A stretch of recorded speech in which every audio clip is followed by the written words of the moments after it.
Is it me or are all these girls delusional?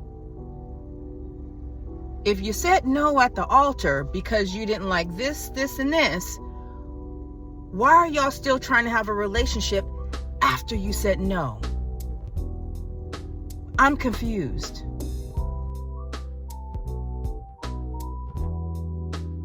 Anyways, y'all, I'm going to recap the wedding day and the reunion. So let's just get on with it. Sarah said no to Ben at the altar. Ben said he wants to continue dating. Ben was like, look, I like you like that. You know what I'm saying? Just because you said no, I'm willing to try this out, after this and just see where it goes, Sarah says that Ben doesn't listen to her and doesn't know her mind.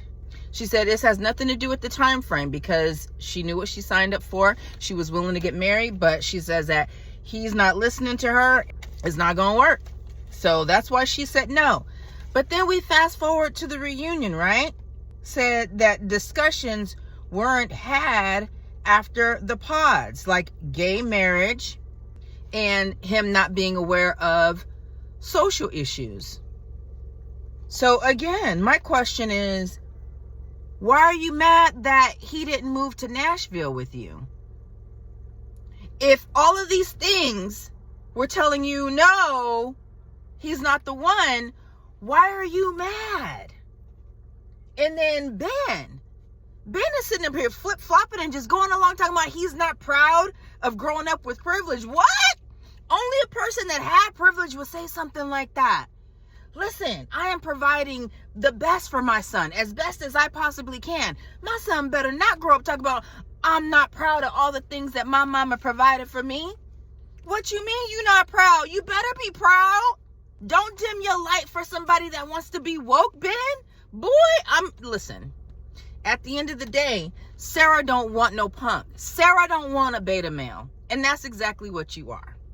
The disagreement between Sarah and Ben that broke them up completely was that he told her that he would move to Nashville. She drove to Nashville, a 12-hour drive.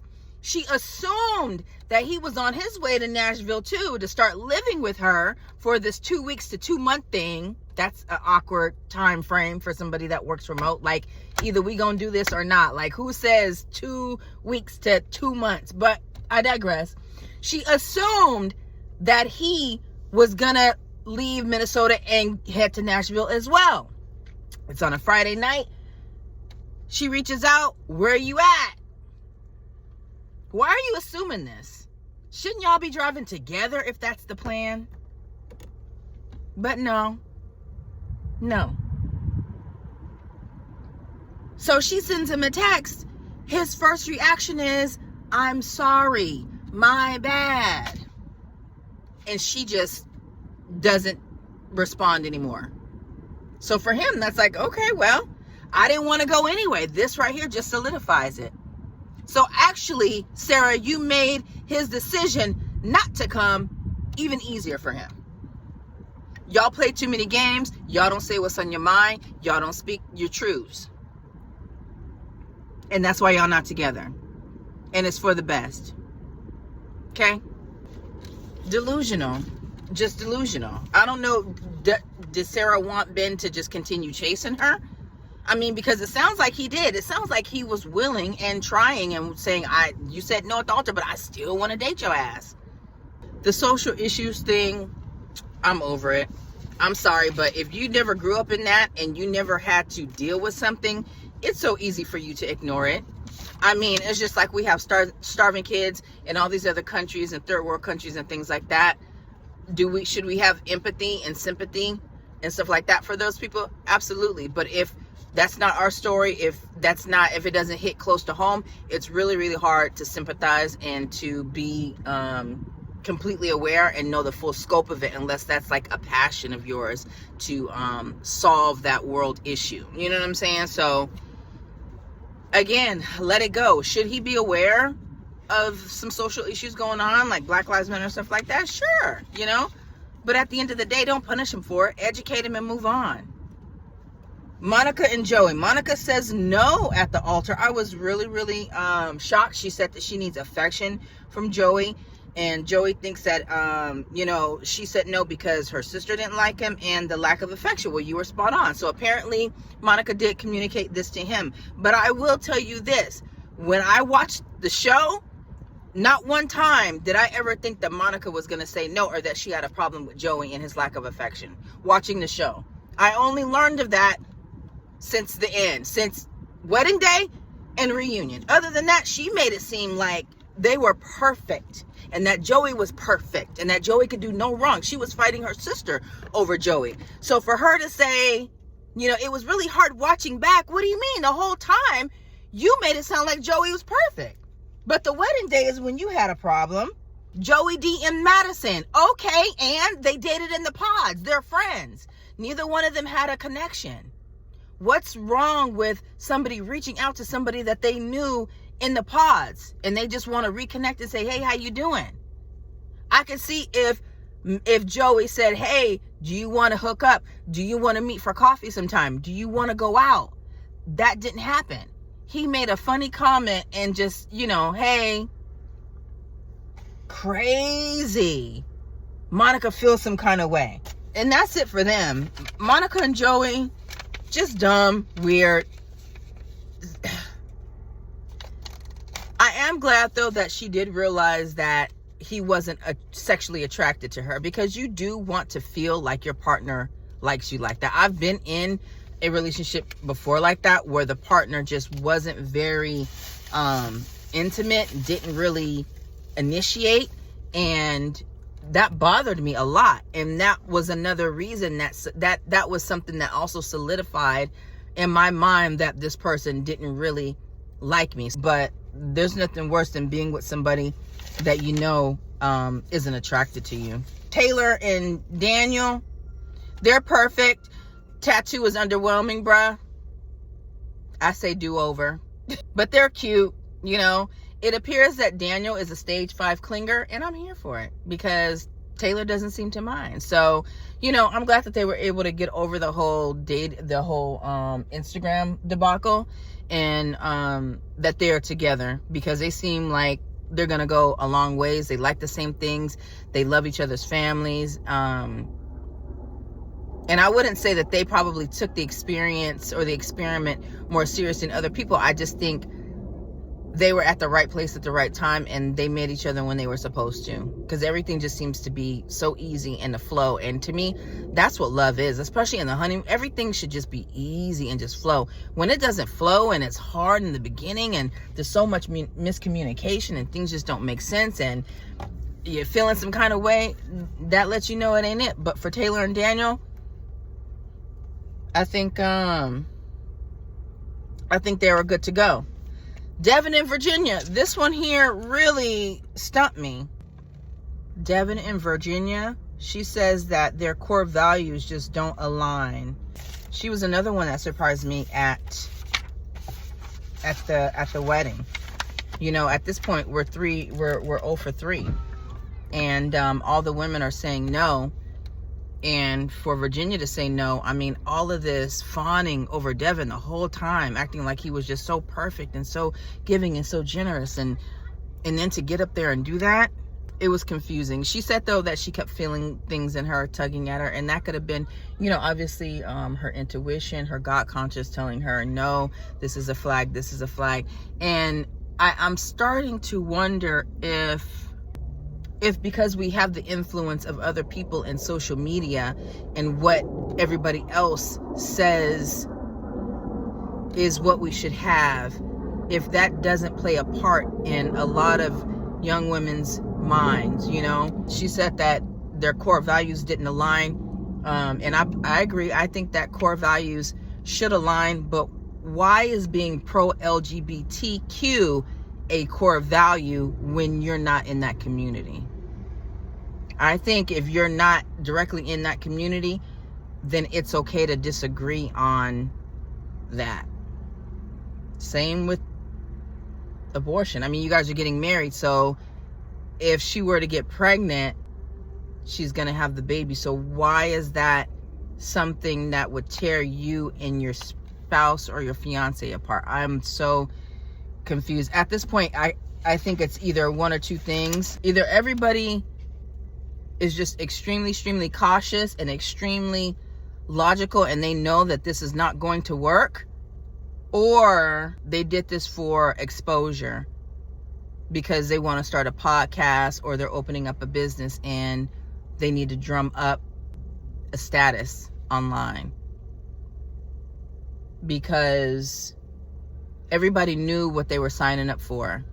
And the fact that all of these issues that you guys have, if you didn't discuss it in the pods, why is it now an issue outside of the pods? Why didn't you take the time to ask the tough questions and get to the nitty-gritty while you were in the pods? That lets me know that you don't really care about these things, or you just wanted to make it outside of the pods and then discuss the things that you knew were going to be make or break, because you doing it for status. Yeah, it has to be for status, because out of all these people, only one couple? You mean to tell me y'all didn't discuss affection, love languages, politics, white privilege, any of that while you were in the black light? You didn't discuss police, you didn't discuss none of that? I think Virginia regrets her decision in saying no, which is, again, why she decided to continue talking to Devin after the wedding. If all these women continue to talk to these men after they said no, and then was disappointed in how it went after you said no. Once you diss a man, especially publicly like that, it's never going to be the same. He's never going to see you the same. So he's not going to treat you the same way he would have treated you if you had said yes and y'all got married. He's never going to see you the same. So you guys effed up. Why did Virginia and Devin continue talking, and Virginia wanted something out of Devin after she said no at the altar? Delusional. These women don't know what they want, and they're allowing their friends and social media to dictate how they move in relationships. And the check thing, stupid. He got the check 3 days before. He was waiting until you guys actually sealed the deal to say, hey, this is one of our wedding gifts. Why would he present it before? It's coming from a family from his side. And why is his mama opening up her damn big mouth telling Virginia about stuff that happens in the family, and she ain't part of the family yet? At the end of the day, Devin may be the one that dodged a bullet. I'm just saying. Because if Virginia is going to nitpick every single little thing, she's going to always have a problem. A lot of these people think they're ready for commitment, think they're ready for marriage, when really they're far from it. There's a lot of things we have to learn to tolerate in life. We have to lose that control issue, and we have to lose that entitlement issue. And we certainly have to stop being so damn delusional as women. Daniel's dad's story about having a child with the illness and disabilities. You just never know what a person's going through. I don't know, something about I wrote something down about Daniel's dad. Dave, there is no sister. Dave has no sister, y'all. I'm convinced he doesn't have any sisters or friends or family. The fact that he finally got clarity about Lauren just a couple weeks before filming the reunion is kind of crazy. At the end of the day, boy, bye. I think they both dodged a bullet. I think that Dave was never going to respect a woman coming on a show who just had sex with somebody else a week prior. And now you're trying to be with me. You're going to be looked at as a 304, you know? So he actually is helping you out, Lauren, okay? Because you don't want your man thinking that you're a whore, because he'll never trust you. And Lauren, you should be thankful that Dave didn't believe you, because he is crazy and there's something wrong with him. The red cheeks tell it all. I think he is hiding a lot. I think he has a secret life. And I think you dodged a bullet as well. I thought that Lauren articulated herself extremely well during this reunion, especially when she said everybody was very, very judgmental of her whole time while David was not defending her. You know, and that was like, whoa, exactly. Everybody, she had no opportunity to defend herself, defend her name, to talk to these people, and the whole time he's not even defending her. At the end of the day, you don't want to be with a man that's not going to believe you and makes decisions based on others' opinions and can't make a decision. So he did what was right. Okay, Mason and Meg are best friends. I'm so glad those two got together. Too bad they didn't work out romantically, but I was really glad of that, because Madison did. I'm sorry, but Madison, you are looking like a liar. Can I just say that Madison is stunning. Madison she's just a gorgeous, beautiful girl. So is Virginia. Like, they are both just gorgeous. And but for her to be psycho as she is, Madison, you look like a liar. I am so sorry, but ooh, when Mason and Meg double teamed you and got you all the way together, ooh, Madison, that made you look bad. Alex said that Madison was two different people in the pods, and she was. I mean, we could see it. She's real sexual with one while being very vulnerable, intimate. Being very vulnerable and you know, kind of pure with the other. That was kind of weird to see. Madison said, well, Mason apologized to me in person. And Mason was like, yeah, I apologize for not seeing your red flags in the pods. That's what I apologize for. At this point, somebody lying. For some reason, I don't believe Madison. I just don't. I just don't think she has it all. Unfortunately, I believe that Madison believes everything that comes out of her mouth.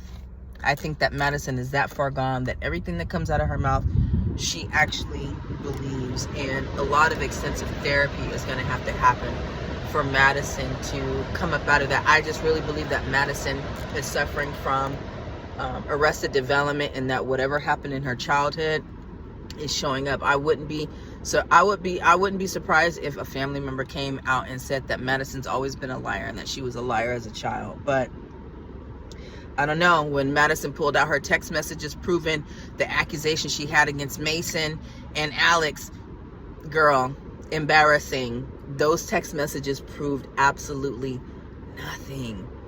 You look bad, Madison. Oh, you look bad. Adi and Ollie came out and they looked gorgeous together. I remember seeing Ollie on another show. Was it Love is Blind UK or whatever? I remember Ollie's character. I just don't remember if I liked Ollie or not. I have a feeling I did, or maybe some parts I did, some parts I didn't. Help me out. What was Ollie on before? But I like him and AD together. I think aesthetically they look beautiful. They look like they're liking each other. The proposal almost had me in tears. Like Virginia, I was like, oh my God, that was gorgeous. AD is just that girl. Her skin popping, pretty face, banging body, feminine, just a beautiful woman. And I'm so happy for her. Everything that they were doing looked genuine. I can't wait to watch The Perfect Match. I normally don't watch that show, but I would have watched it knowing that they were on there. But now that I know that they end up together, it's kind of like, do I even want to watch it now? But I love that they showed the proposal. This guy named Alex Warren sings at the end, and you know, meh. But yeah, that was my take on the finale and the damn reunion, y'all. Drop down in the comments and let me know what you guys think. Delusion. I'm gonna title these last two episodes Delusion.